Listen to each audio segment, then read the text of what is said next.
second half of February 1943.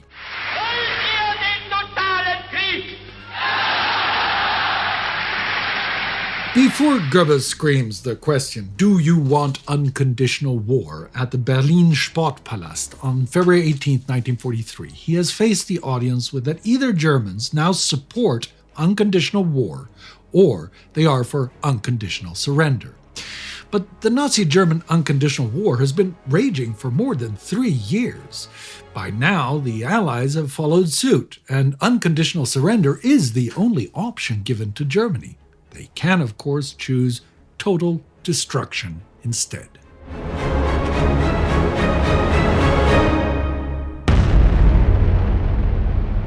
This is War Against Humanity, a series of World War II in real time. I'm Spartacus Olsson. The first half of February again saw more atrocities by the Germans. Murder of civilians as they fought the communist partisans in occupied Yugoslavia and Belarus, sadistic torture in the concentration camps, hostages taken for resistance activities, the renewed mass murders of Jews in the East, and the addition of more ethnic groups to their genocides. The total murder toll of the Nazis reached close to 7 million, 6 times as many as German soldiers who have fallen in this war by end of this month. And yet, as Germany faced an unprecedented threat of total destruction, the will to continue this war against humanity was unfaltering. It is very much the Nazi tenor of the month. Double down, but now they will package it as something new. Goebbels' speech on the 18th is in reality nothing more than a PR stunt to gloss over the turning tide of the war, especially the defeat at Stalingrad. I will give you parts of the speech here today, but we will also bring out a full analysis of his speech, one of the most iconic instances of evil rhetoric in history. But back to Goebbels. He repeats the anti-Semitic reasoning for the war, once again falsely framing it as a culture war brought on Germany. I do not need to say what Jewish world revolution would mean for the German people. A Bolshevization of the German Reich would mean the liquidation of our entire intelligentsia and leadership, and the descent of our workers into Bolshevist Jewish slavery. Behind the oncoming Soviet divisions we see the Jewish liquidation commandos, and behind them terror, the specter of mass starvation and complete anarchy. He is obviously using the widely spread false equivalence between Bolshevism and Judaism, and attaching it to the more justified fear of a red threat. But let us remember that it is not the Soviet Union that has threatened Germany. They were their brothers in crime when this war began. It is the German Nazis who have attacked together with their allies. On their imagined Jewish enemies is now spreading deeper into the ranks of the Axis, even to the Far East. Back on the 7th, the Slovak government announced the deportation of its remaining Jews, roughly 25,000. On the 22nd, Bulgarian Commissar of Jewish Affairs Alexander Belev signs an agreement with the chief of the Gestapo in Bulgaria, Teodor Daneka, to hand over 20,000 Jews from the newly annexed territories in Thrace and Macedonia. Because there's only about 12,000 people perceived as Jewish there, the remaining 8,000 will have to come from Old Bulgaria. Even further to the east, another German ally starts to work on the Nazi anti-Semitic agenda. In the late 1930s, roughly 30,000 Jews fled to China from Central and Eastern Europe, which was becoming increasingly anti-Semitic, threatening their livelihoods. In 1938 and 1939, about 17,000 Jews from Germany and Austria settled in Shanghai, in addition to 4,000 Russian Jews. In late 1940, 2,100 Polish Jews arrived as well. Their journey was made possible by the donations from individuals and welfare organizations, but also in some cases by the Japanese government. See, anti-Semitism wasn't necessarily embedded into Japanese thought. Some anti-Semitic sentiments rose after the Bolshevik Revolution in 1917, and increasing global polarization in which Japan ended up in the German camp also worsened the image of the Jews. But still, Japanese officials rarely bought into the anti-Semitic Nazi propaganda. That changes when Japan enters the war against America, and Germany starts urging Tokyo that the uncontrolled Jewish minority population in the lands under Japanese occupation is a threat. The Japanese hearkened and put the stateless German, Austrian, and Polish Jews under increased surveillance. February 18, 1943, Japanese authorities occupying Shanghai appoint a designated area for stateless refugees, creating the Shanghai Ghetto. Roughly 18,000 stateless Jews are forced to move there. And while the area isn't walled off, its residents will suffer under scarce rations, poor hygiene, and can only leave the ghetto with special permission and under surveillance. But no matter what the Nazis and their allies imagine their enemies are, they are not the Jews. Their actual enemies, the alliance of the United Nations, is hitting back hard, especially against Germany on the Eastern Front. Goebbels is aware that he needs to address this, and at the Sportpalast, he obfuscates and pushes the blame for failure on circumstances, and the Bolsheviks are sneaky. Es ist verständlich, dass wir bei den groß angelegten Tarnungs- und Bluffmanövern des bolschewistischen Regimes das Kriegspotenzial der Sowjetunion nicht richtig eingeschätzt haben. Erst jetzt offenbart es sich uns in seiner ganzen wilden Größe. For the first time in a public address, a Nazi leader does not shy away from speaking of possible defeat. I do not want to give you a false impression of the situation that could lead to false conclusions, perhaps giving the German people a false sense of security that is altogether inappropriate in the present situation. His framework is messianic and eschatological, invoking Hitler's prophetic infallibility and a judgment day ahead. Throughout, he positions unconditional war as not just a matter of victory, but survival. Der Führer hat ihn richtig charakterisiert, als in seiner 30. Januarproklamation erklärte, es werden aus ihm nicht Sieger und Besiegte, sondern nur noch Überlebende und Vernichtete hervorgehen. Now, if you have followed the war throughout our series so far, it is easy to get the feeling that unconditional war for everyone, everywhere, has been the constant state, at least in Europe, North Africa, and East Asia. But that isn't quite true. Far behind the front lines and outside of the regions set aside for terror, the war has meant hardships and death. But on all sides, the waves of bombardment and terror have always been punctuated by periods of relative normality. That is about to end, especially for the Germans at home and those living under their occupation. The Allies argue that to keep the Germans at an arm's length, they have to start bombing around the clock. During the Casablanca Conference, plans were made for a combined bomber offensive, which has the Royal Air Force flying nighttime strategic bombing raids and the U.S. Army Air Force daytime precision bombing strikes. The German factories shall not have a day's rest. The same applies to the U-boat facilities that allow the German Navy to continue its relatively successful war against Allied shipping on the Atlantic. On February 28, the RAF and the USAAF jointly carry out a massive raid on the French port city of Saint-Nazaire. The goal is to knock out the German U-boat facilities in the harbor, but the raid hits all over the town, destroying 3/4 of all houses, including dozens of public facilities and churches. Besides rendering tens of thousands of people homeless, 479 people are killed in the attack. This is not a case of collateral damage, though. It's a deliberate targeting of French civilians, justified by the commanders by that the French are working at the plants, and the entire local economy is what keeps the facilities working. It's not just Saint-Nazaire. The British Admiralty argues that in the same way, every now and then, they must bomb the French port cities as a total. But the effects are heavily debated inside the United Nations Allied Command. Is the bombing of French citizens ethical? And is targeting French port cities worth removing capacity from the bombing campaigns on German cities? When after-action reports suggest that the bombings do disrupt U-boat operations with the ongoing Battle of the Atlantic, this settles the matter, and it is decided to not only continue, but increase the campaign.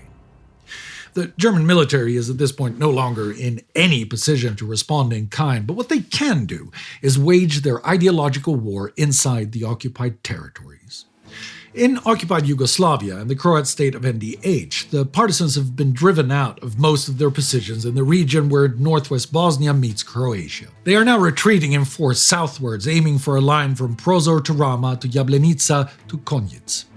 The German and Croat forces that swept them out of the north beginning of the month are regrouping.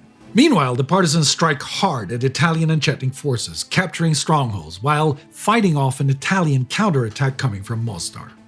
They have taken up positions in Prozor, Dresnica, Rama, and Jablanica by February 22nd. The same day, the Axis launched the second part of their operation, Weiss II. The aim is to cut the partisans off and obliterate them before they can regroup in the southeast. The 7th SS Division, the Prince Eugen Auxiliaries, the Croat 5th Ustaša Battalion, and the German 717th Division attacked the partisans from the north toward a line from Bugojno to Livno. The German 718th have been transferred to Sarajevo to attack west-southwest from there to seize the city of Konjic, which they do already on the first day.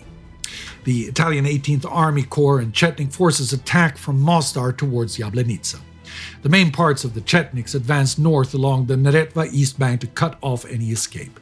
This great pincer is meant to force the partisans west-southwest towards Livno, where they can be surrounded and obliterated. Josip Broz Tito, the leader of the partisans, has set up the central hospital in Prozor. Here are gathered 4,000 wounded and sick to make sure that the Axis do not get hold of them and murder them in reprisal, as has been their custom. Tito has vowed to not leave a single wounded behind. Around Prozor, the partisans inflict heavy losses on the Germans and cause panic among the Italians coming from Mostar. They are driven out of their other strongholds by the German and Croat forces. The Axis now expect the partisans to try to break out towards the south or the east across the river. Instead, on the 28th, Tito suddenly launches a major attack on the Germans and Croats. Convinced that Tito now aims to break out to the north, the Axis begin to regroup to take the battle here instead of at Livno. As the month ends, confusion is the best way to describe the Axis response. While the fighting continues and the anti-partisan sweep follows terror. While everyone goes after civilians in and around the strongholds, the Chetniks bring general terror, especially to Muslim communities. On February 13, Chetnik commander Pavle Duricic reports to his leader, Draža Mihailović, that in his area, all Muslim villages in the 3 mentioned districts were totally burned, so that not a single home remained in one piece. All property was destroyed except cattle, corn, and senna. During the operation, the total destruction of the Muslim inhabitants was carried out, regardless of sex and age. Our total losses were 22 dead, of which 2 through accidents and 32 wounded. Among the Muslims, around 1,200 fighters and up to 8,000 other victims, women, old people, and children. He adds that he's still hunting the survivors. Even the Germans complain about the Chetnik violence, fearing it will disrupt the operations. But the Italians not only back the Chetniks, even aid them in their persecution of the Muslims in places like Bukovica in early February. But now on the 28th, at a conference between the Italian occupiers and Muslim leaders in Prijepolje, they raise their hands, saying that they have nothing to do with it at all. They can't be blamed for any Chetnik actions and that they can't guarantee Muslim safety going forward. Instead, they, the Muslims, are told to negotiate with Duricic himself. But the Italians are the unequivocal perpetrators in another massacre this month. On the 16th, the Greek partisans Elas, that's the militant arm of the left-wing resistance movement EAM, carry out an ambush near Mount Olympus, killing 9 Italian soldiers and a general. In retaliation, Italian soldiers drive to the nearby village of Domenicon. They kill anyone they meet on the road, and when they arrive, burn down the village and execute its male residents with machine guns. An estimated 160 Greek civilians die. Only 7 live to tell the tale. But it is not only in Southeast Europe that resistance to Nazism reaps death this month. In Berlin on the 16th, Mildred Fish-Harnack is executed by guillotine. She is the last of the initial wave of arrests of the German resistance members caught up in the roll-up of the Soviet espionage networks.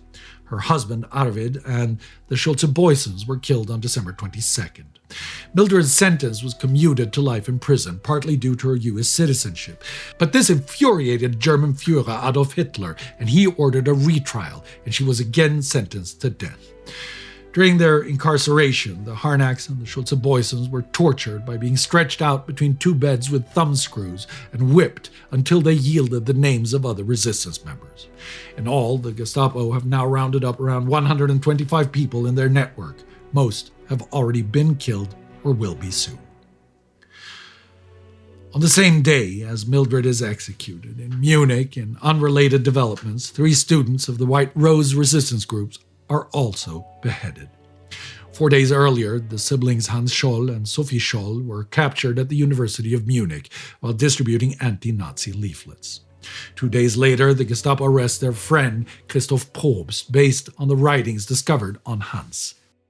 Throughout their 3-day interrogation, Hans and Sophie insist on being responsible alone, and none of the 3 name any of their co-conspirators. Their trial on the 22nd only takes a few hours, and the death sentences are carried out the same day at 5 p.m. 21-year-old Sophie's last recorded words are, "How can we expect righteousness to prevail when there is hardly anyone willing to give himself up individually to a righteous cause? It is such a splendid sunny day, and I have to go. But how many have to die on the battlefield in these days? How many young, promising lives? What does my death matter if by our acts thousands are warned and alerted? Among the student body there will certainly be a revolt." Thousands have been warned and enlightened. Their group's writings has inspired dozens of resistance groups across German universities to become White Rose cells and inform the rest of Germans about the crimes of their regime. But a student uprising is not yet to be seen, and words are doing nothing to stop that regime's genocide of the Jews. There are hardly any Jews left in Poland, save for a couple of tens of thousands still being used as slave laborers in several ghettos and camps. But back in October, Reichsführer SS Heinrich Himmler ordered that the Jews of Białystok, not officially part of the Generalgouvernement, be added to the extermination program of the Polish Jews. Some were transported to Auschwitz to be put to work or be gassed. But the vast majority were sent to the Treblinka extermination factory. On February 13th, 30,000 Jews remain in the ghetto. But the SS considered the job done. In the span of 3.5 months, 110,000 people have been murdered. Himmler and his staff are undecided what will happen to the remaining Jews, though. On February 19th, a conference is held in Białystok to find a decision. They ultimately decide to keep them in Białystok for economic purposes. But there is no guarantee that this might not change suddenly. In Berlin, most of the remaining 75,000 Jews are working in factories and plants. Adolf Eichmann, subordinate of Himmler at the Reichssicherheitshauptamt, now decides to deport them to Auschwitz and Riga. Factory owners are told to transition to working with Ostarbeiter, non-Jewish forced laborers from the East. On February 27th in Berlin, as the deportations begin there and elsewhere, it sparks civil protest. The first, and so far the only time that German citizens openly oppose the final solution. Around 1,800 Jewish men are interned at a facility on Rosenstraße 2-4 in Berlin. They are Jews with special status, husbands of non-Jewish Germans and Jews who have had exemption to work in public service because of special qualifications. Around 200 of their wives now gather in front of the center and start picketing it, demanding their husbands' release. The Nazis are undecided what to do, and despite the press curfew, the news of the protest quickly travels the world. On the 28th, the Gestapo suggests to simply shoot the women, but Reichspropaganda Minister Joseph Goebbels sees the potential PR disaster that would follow and says no. As the month ends, the standoff continues. As this protest begins, one man's contribution to Nazi horror ends. Theodor Eicke is the architect of the Nazi concentration camp program. He ran the concentration camps in the 1930s, often reveling in inflicting torture and murdering inmates with his own hands. He is the creator of the SS Totenköpfverbände, who run the concentration camps and extermination factories. Transferred to the Waffen-SS in 1940, he perpetrated a string of frontline war crimes like the Le Paradis massacre in France. On February 26, 1943, he is killed when the plane he is flying in is shot down over Kharkov, Ukraine. It is the end of a mass murderer's career that began in 1933 with the creation of the Dachau concentration camp, and Eike's unique model to break down human beings by relentless, systematic torture. 1933. The Nazis seized power over Germany and immediately outlined their goals of genocide and wars of expansion. Japan and China were already at war, while China itself was embroiled in civil war. In the Western Soviet Union, millions died at de facto dictator Joseph Stalin's hands in his orchestrated famine. In British India, Gandhi was imprisoned for opposing colonial subjugation, while millions of his countrymen suffered under economic and social suppression. In North Africa and the Middle East, the French and British were violently striking down demands for autonomy. It is now 10 years later. North Africa is a war zone with only one constant: occupation by foreign powers. In India, a famine of gargantuan proportions is looming, while Gandhi is once again in prison. The war and the civil war in China is nowhere near an end. In the Western Soviet Union, millions are again dead at the hands of another dictator, Adolf Hitler. The Nazi genocidal war is in full force. February 1943 is the 10th anniversary of this war against humanity that has now escalated into a global military conflict without restraint. It makes me wonder in dismay what Goebbels hopes to achieve when he ends his speech with Nun, Volk, steh auf und Sturm brich los! "Now, people, rise up and let the storm break loose." Never forget.